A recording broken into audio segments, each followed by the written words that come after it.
guys! Welcome to my channel. It's me, Grace01 TV. So, kung hindi pa kayo nakapag-subscribe sa channel ko, please click the subscribe button and hit the notification bell para magiging updated kayo sa mga coming videos natin in the future.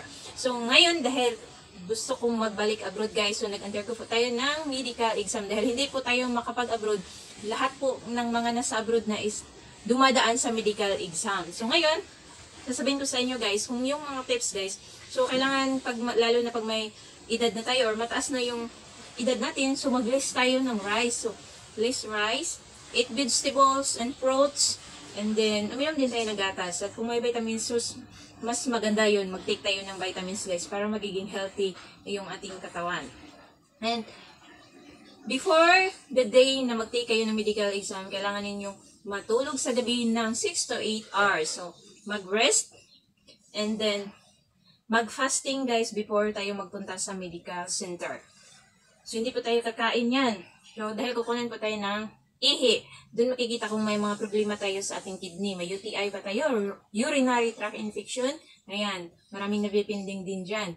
So, sa blood guys, kukunan tayo ng tugo. Sa blood, doon makikita kung mayroon ba tayong mga hipa na sakit, yung mga sakit na sakit sa dugo. And then, mayroong physical exam, guys. Doon tayo pinapahubad. Doon tayo tumutuwan. So, doon, kakap-kapan tayo dito. Titingnan kung mayroon bang mga bukol-bukol yung ating breast, and then yung ating tiyan, ang ating puson, kung mayroon ba dyang mga mayuma, mga ganun. So, yan. And then, yung kamay natin, pinapaganon tayo. Ganon. So, sa physical exam, guys, doon po ako napinding. Kasi mayroon po akong tendons dito sa aking kamay. Ito siya. So, napinding po ako nito, guys. So, ang ginawa ko po nito is, nagpa-surgical clearance po ako. Nagbayad po ako ng 800 pesos. So, ayan po siya.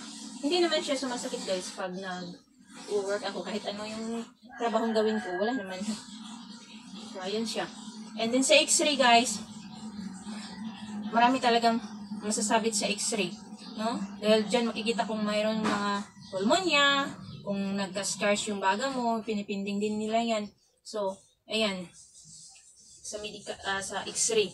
So, nung nagpa-x-ray po ako guys, is naupo po talaga ako. And then, buti na lang napanood ko yung sa YouTube, may isang vlogger na nagkwento din about sa kanyang medical. At nasa Hong Kong siya ngayon. So, shout out kay Konyang TV. Sabi niya is, pag sinabi daw kasi na hinga ng malalim, pag huminga ka ng malalim, bubuka yung baga mo. So, makikita talaga, kahit klima lang yun, makikita talaga yun. So, ayan. So, yung ginawa daw niya is, pag sinabi lang hinga ng malalim, gumaganon daw. Iangat mo yung balikat mo, di para ka din huminga, di ba? So, ganun lang. Tapos, ganun. So, yan din yung ginagawa ko, guys. And in fairness, guys, it's very effective. So, dati, take 3 po ako nag-undergo ng x-ray sa una kong pag-abroad. 2016. So, 3 beses po ako nag-take ng x-ray. Kasi, yung findings ng doctor dati is perbosis. So, ayan. At ngayon, thanks God, sa awa ng Diyos at sa mga prayers na din, samahan talaga ni Tinang Dasal din, guys. Magiging healthy yung ating lifestyle, and then, samahan talaga ng Tinang Dasal dahil I believe prayer works talaga, guys. So, naupo po ako pero take 1 lang po yung x-ray ko. And then, sa dental po, doon po, kung kailangan may pastahan yung ating mga ngipin, kailangan linisin. So, ayan po sa dental. And then sa opto, yun po yung sa mata. So, ayan. Kung nakapagbasa po ba kayo ng mga letters sa malayo, or kung kailangan nyo ba ng reading glasses na. And then, thanks God po is, for vaccine na po ako, for MMR vaccine na po ako. So, yan po yung pre-departure na vaccine. 2 weeks po yan, i-inject sa atin bago tayo mag-flight. So, for vaccine na po ako ngayon. And thanks God po talaga. So, thank you so much guys for watching. And don't forget guys to subscribe, like, and share my videos. So, thank you so much and God bless everyone.